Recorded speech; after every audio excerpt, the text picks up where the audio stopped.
Hello guys, welcome back to my channel. तो जो इस चैनल पे नए हैं प्लीज़ सब्सक्राइब कर दीजिए और बेल आइकन को भी प्रेस कर दीजिएगा ताकि आपको आने वाली वीडियोस का नोटिफिकेशन मिल जाए।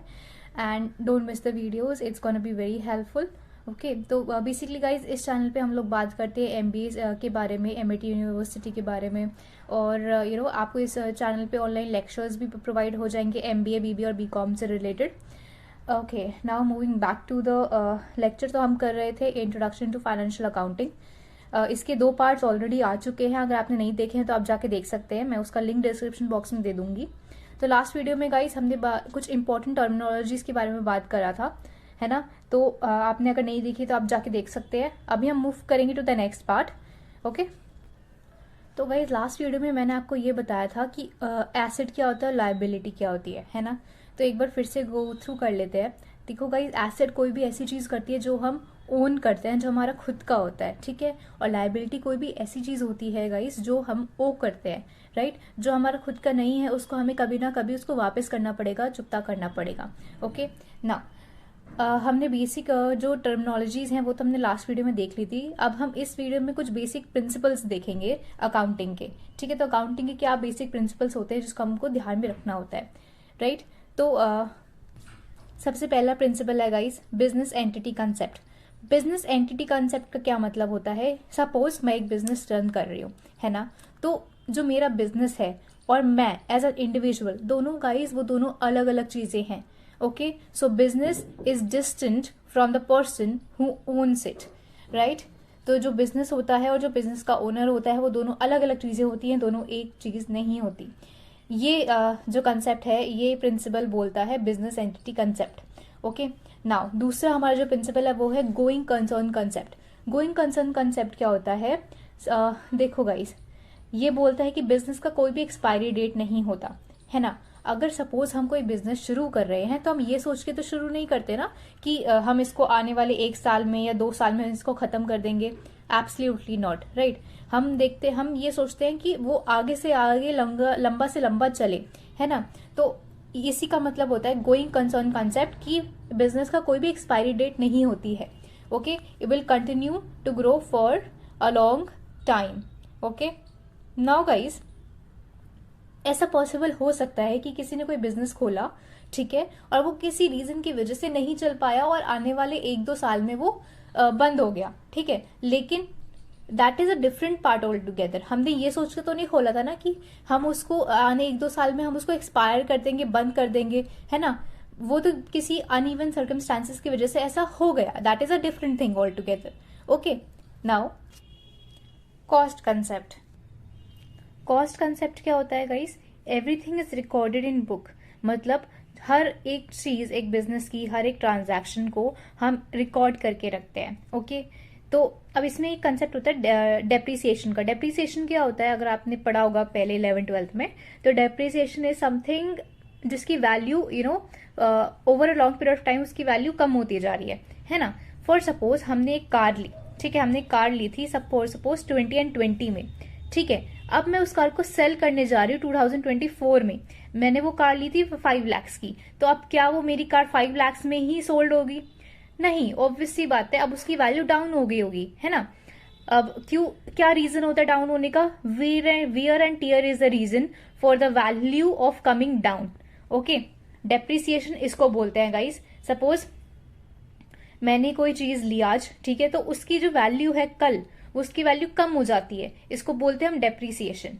Okay, deducting depreciation from the assets. हमको डेप्रिसिएशन को एसेट से माइनस करना पड़ता है, तब हमारे पास एक्चुअल वैल्यू ऑफ हमारी एसेट आती है, ठीक है। जब तक हम अपने एसेट से डेप्रिसिएशन को माइनस नहीं करेंगे, हमारे पास एक हाइपोथेटिकल वैल्यू होगी, वो हमारी एक रियल प्रैक्टिकल वैल्यू नहीं होगी। ओके, उसके बाद है हमारा dual aspect concept. Dual aspect concept क्या होता है? डुअल, आपको नाम से पता चल रहा होगा, डुअल मतलब 2, इसका मतलब होता है डुअल एंट्री सिस्टम। गाइज, हम अपनी ट्रांजैक्शन जब भी रिकॉर्ड करते हैं ना, हम डुअल एंट्री सिस्टम में करते हैं। What is dual entry system? Debit and credit, है ना। अब हम ऐसे क्यों करते हैं? हमारा पैसा, सपोज मैंने एक मशीन ली, ठीक है, मेरे पास से पैसा गया, ये एक साइड ऑफ द सिस्टम हो गया। अब वो पैसा कहाँ जा रहा है? वो जो पैसा मैंने मशीन लेने में दिया है वो किसके पास गया है? ठीक है, ये दूसरी साइड होगी ट्रांजैक्शन की। ट्रांजैक्शन कभी एक जने के बीच में तो नहीं होती, हमेशा दो जने इन्वॉल्व होते हैं ट्रांजैक्शंस में, है ना। एक जगह से डेबिट होता है तो दूसरी जगह से क्रेडिट होता है। अगर हम पैसे दे रहे हैं तो किसी के पास वो जा भी तो रहे हैं ना। अगर हम पैसे ले रहे हैं तो कोई हमें पैसे दे भी तो रहा है, राइट। तो इसको हम बोलते हैं डबल एंट्री सिस्टम, ठीक है, या फिर हम इसको टू फोल्ड इफेक्ट भी बोलते हैं। अभी क्यों इंपॉर्टेंट होता है, why dual aspect concept is important. See, receiver and giver and, ठीक है, एक होता है रिसीवर एंड, एक होता है गिवर एंड। ये होता है इंपॉर्टेंट एक्यूरेसी मेंटेन करने के लिए।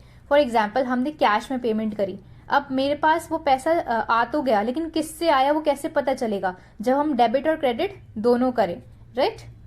तो इसलिए हम डुअल एस्पेक्ट कंसेप्ट करते हैं, ताकि हम अच्छे से एनालाइज कर सके चीजों को और एक्यूरेसी भी मेंटेन होती रहे। Okay, so another principle is money measurement concept. Money measurement concept क्या बोलता है गाइस, कि मेजरमेंट, आपको नाम से पता चल रहा है कि हम किस तरीके से मेजर कर रहे हैं। ओके, क्या हमारा फॉर्म है मेजर करने का। ये प्रिंसिपल बोलता है कि everything is recorded in monetary terms. हम ट्रांजैक्शन में हर एक ट्रांजैक्शन को हम मॉनेटरी टर्म्स में रिकॉर्ड करेंगे। इसका क्या मतलब होता है कि हम करेंसी और रुपीज में ही ट्रांजैक्शन को रिकॉर्ड करेंगे। किलोग्राम, मीटर, ठीक है, लीटर्स, इन सब फॉर्म्स में, इन मॉनेटरी टर्म्स में हम ट्रांजैक्शंस को रिकॉर्ड नहीं करते हैं, हमेशा मॉनेटरी टर्म्स का यूज करते हैं। Clear. Now next is accounting period concept. Accounting period concept क्या बोलता है, ये बोलता है गाइस कि data for a specific time duration, usually 12 months. इसका मतलब है, यहाँ पे देखो वर्ड आ गया पीरियड। पीरियड मतलब टाइम, है ना, कि हमारा हम जो अकाउंट्स बनाते हैं वो बेसिकली हम कितने टाइम पीरियड तक बनाते हैं, वो होता है गाइज यूजुअली 12 मंथ्स, मतलब एक ईयर। जो हमारी एनुअल रिपोर्ट बनती है वो एक साल की बनती है ना। तो स्पेसिफिक टाइम ड्यूरेशन 1 ईयर होता है। Okay, next accounting transaction. Okay, अब अकाउंटिंग ट्रांजैक्शन की हमें यहाँ पे ना इक्वेशन करनी है। इक्वेशन क्या होती है इसकी, asset is equal to liability plus owners equity. ये आपको लर्न कर लेना है, हम इसको समझ लेते हैं, ठीक है। अकाउंटिंग ट्रांजैक्शन की गाइस इक्वेशन है, एसेट्स, जो हमारे एसेट्स है, is equal to liabilities plus owners equity. अब इसका क्या मतलब हो गया, एसेट का मतलब आपको पता है, लायबिलिटी का मतलब आपको पता है ना। What is owners equity. Owners equity क्या होता है, ओनर्स इक्विटी का मतलब होता है जो ओनर ने कैपिटल लगाया है, ठीक है, उसमें से उसने अपनी ओनर ड्राइंग्स, मतलब उसमें से कैपिटल में से ओनर ने अपनी ड्राइंग्स निकाल ली। ड्राइंग्स निकाल ली मतलब उसने अपने खर्चे के लिए अपने कैपिटल जो उसने लगाया था उसी में से उसने कुछ पैसे निकाल लिए, ठीक है। अब गाइस ये जो ओनर्स ड्राइंग है ना, ये जो ड्राइंग्स निकालते हैं ओनर्स, ये सिर्फ और सिर्फ सोल प्रोपराइटर में होते हैं या छोटे बिजनेसेस में होता है। लार्ज कंपनीज में, लार्ज बिजनेसेस में ऐसा नहीं होता, ठीक है। लार्ज बिजनेसेस में ओनर ड्राइंग जैसी नाम की कोई चीज नहीं होती है, ठीक है। ओके, तो इक्वेशन क्या है, asset is equal to liability plus owners capital minus owners drawing, ठीक है। अब इससे क्या इक्वेशन बन जाती है, asset is equal to liability plus capital minus drawing plus business हो रहा है तो प्रॉफिट भी होगा, तो हम इसमें प्रॉफिट ऐड कर लेते हैं, ठीक है। अब ये प्रॉफिट क्या होता है, प्रॉफिट क्या होता है गाइस, हमारी जो भी इनकम हो रही है, इस इनकम में से अगर हम अपना खर्चे को माइनस कर दें तो हमारा प्रॉफिट निकल के आ जाएगा, है ना। हमारे इनकम में से हम अपने खर्चे को माइनस कर दे तो हमारे पास जो बचा वो हमारा नेट प्रॉफिट हो गया, और यहाँ पे हम नेट प्रॉफिट लेते हैं। ओके, तो हमारा नेट प्रॉफिट निकल के आ गया, तो नई इक्वेशन क्या बन गई, asset is equal to liabilities plus capital minus drawings plus income minus expenses. Clear. अब एक और चीज होती है गाइज, वो होती है डिविडेंड। डिविडेंड क्या होता है, अब हम बिजनेस क्यों कर रहे हैं, हम बिजनेस इसलिए कर रहे हैं ताकि हमारे पास पैसा आए, है ना, पैसों के लिए हम बिजनेस करते हैं, राइट।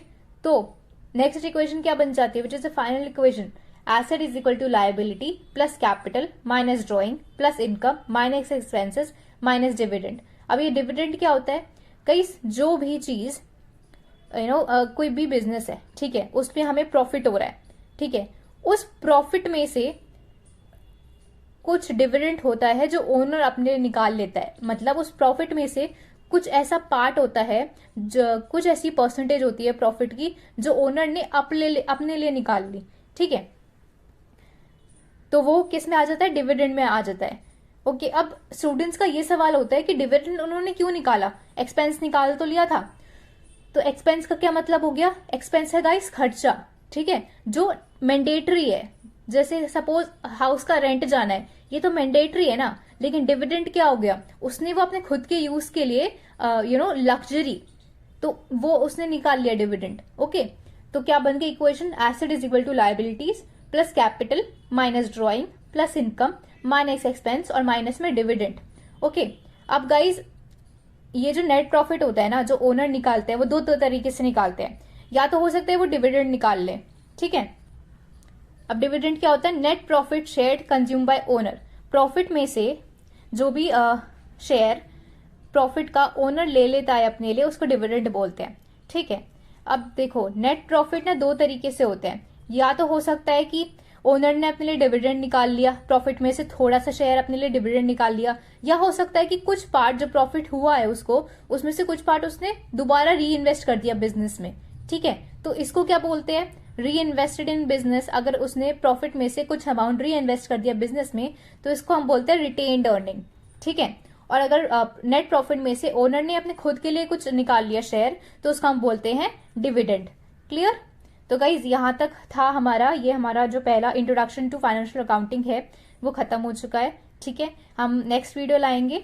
ओके, तो आप कमेंट कर सकते हैं आपको नेक्स्ट वीडियो कौन से टॉपिक पे चाहिए, अदरवाइज हम सीरियल वाइज चलेंगे।